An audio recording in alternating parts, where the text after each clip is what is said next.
Assalamualaikum warahmatullahi wabarakatuh. Di media pembelajaran ini, kami akan mengajak teman-teman semua untuk memahami apa saja yang harus diketahui dalam materi yang akan kami bahas ini.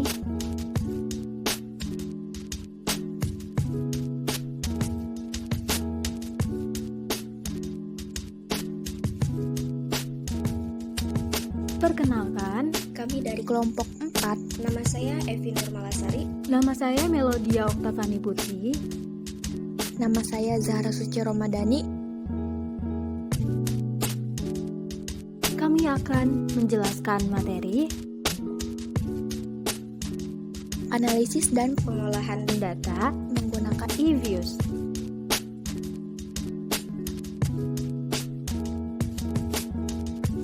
Mengenal e-views dalam menganalisis dan pengolahan data.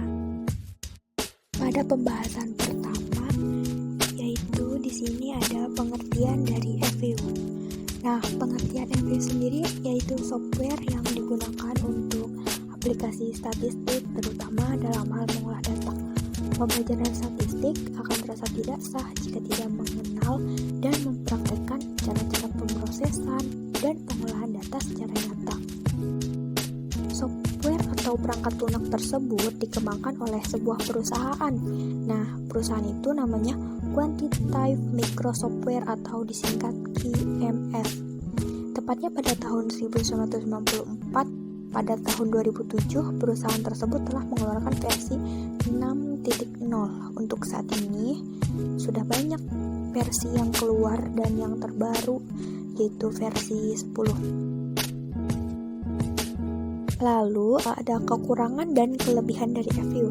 E-view ini tidak relevan jika digunakan untuk mengolah data penelitian sosial, apalagi pengolahan data multivariat, karena software ini hanya fokus kepada pengolahan data ekonometrik. Jika kita tetap memaksa menggunakan e-view mengolah data penelitian sosial, maka akan sangat kesulitan jika ingin mengeluarkan hasil seperti uji non-parametrik dan distribusi frekuensi. Nah, kelemahan e-view yang utama itu cara penggunaannya yang tidak biasa seperti pada program lainnya. Nah, seseorang tuh yang baru pertama kali memakai e-view akan mengalami kesulitan atau bahkan dapat dibuat frustasi.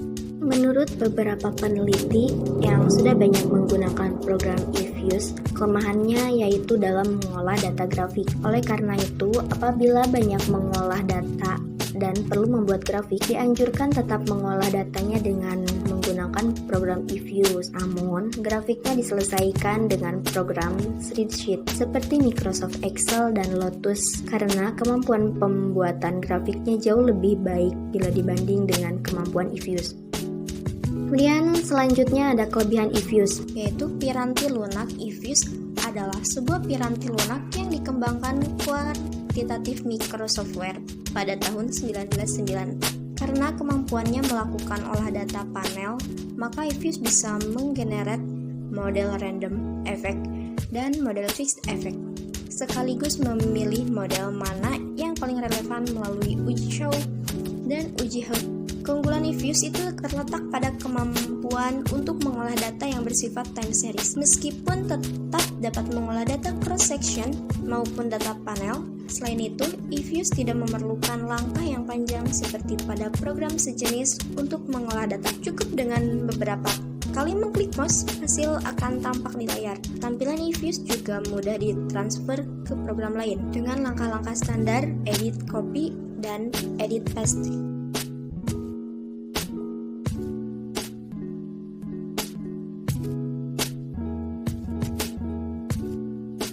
Setelah mengetahui apa itu e-views, selanjutnya saya akan menjelaskan cara menganalisis dan pengolahan data menggunakan e-views.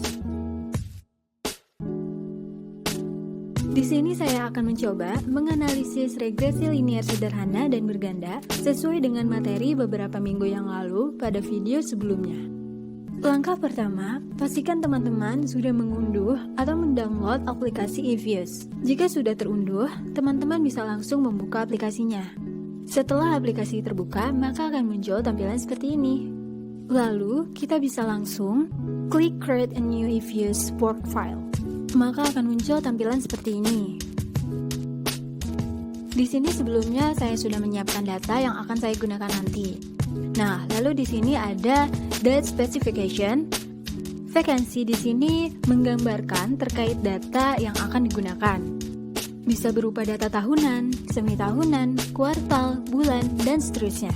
Dikarenakan data yang saya gunakan merupakan data tahunan, maka saya akan memilih annual. Lalu ada work file structure type.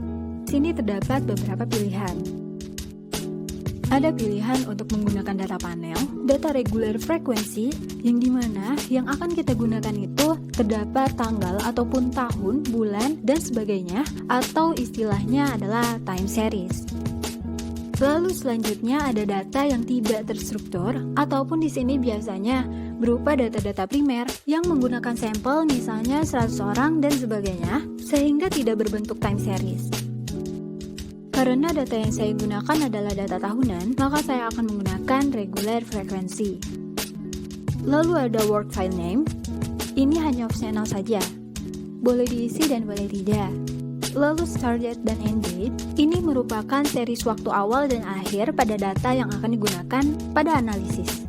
Karena data yang saya gunakan merupakan data dari tahun 2012 sampai 2020, maka kita tinggal menuliskan di sini 2012 dan 2020. Lalu, klik OK. Setelah muncul tampilan seperti ini, maka selanjutnya kita klik option Quick, lalu Empty Group. Setelah itu kita bisa memindahkan data yang sudah disiapkan, seperti langkah berikut ini.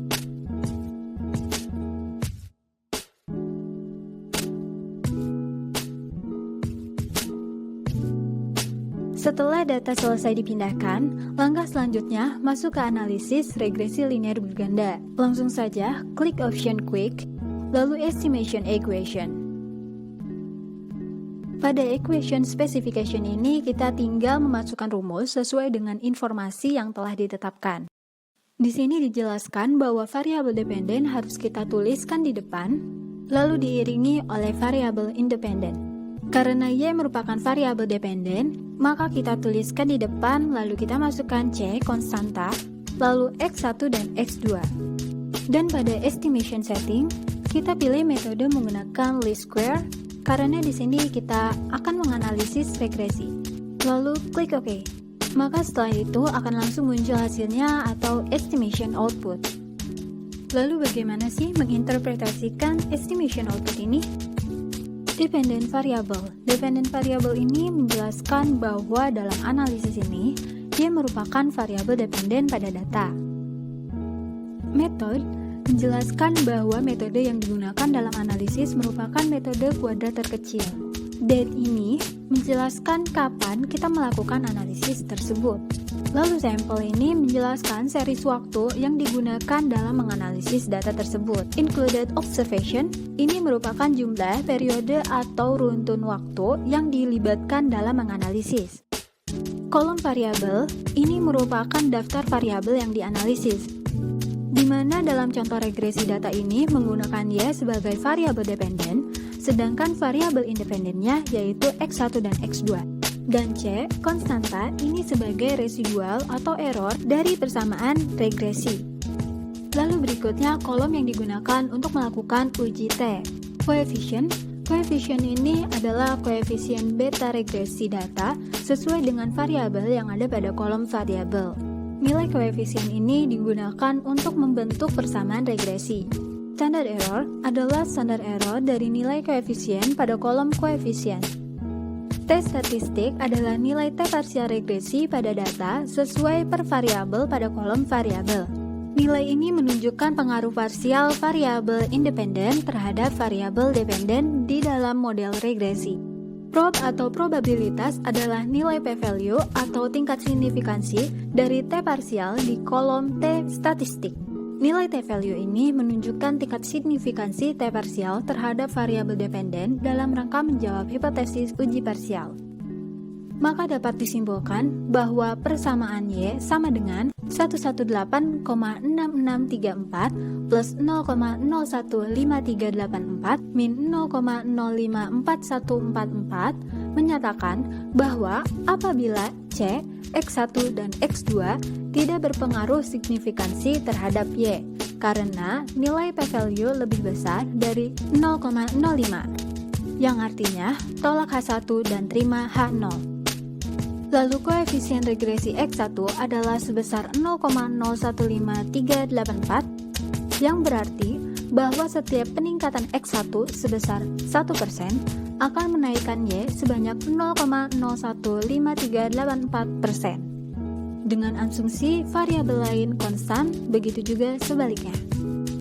Lalu koefisien regresi X2 adalah sebesar min 0,054144 yang berarti bahwa setiap peningkatan X2 sebesar 1% akan menurunkan Y sebanyak 0,054144%. Dengan asumsi variabel lain konstan, begitu juga sebaliknya.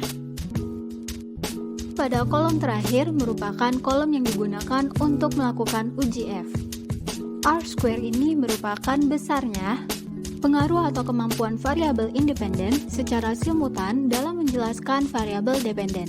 Adjusted R-square adalah besarnya pengaruh atau kemampuan variabel independen secara simultan dalam menjelaskan variabel dependen dengan memperhatikan standar error.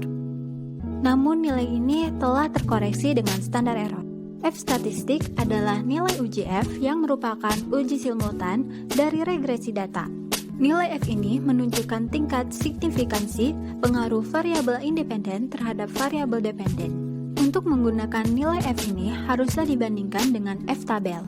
Namun, untuk memudahkan bisa langsung melihat nilai probe F statistik.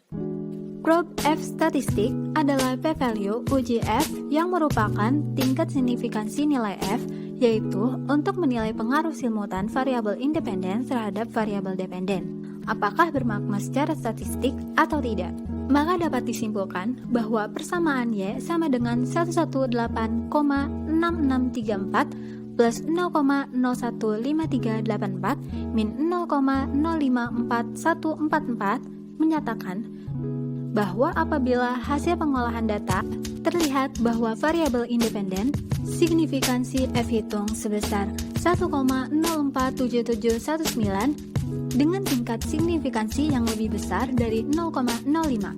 Dengan demikian, hasil analisis ini menunjukkan bahwa secara bersama-sama variabel independen berpengaruh terhadap Y. Maka H1 diterima dan H0 ditolak.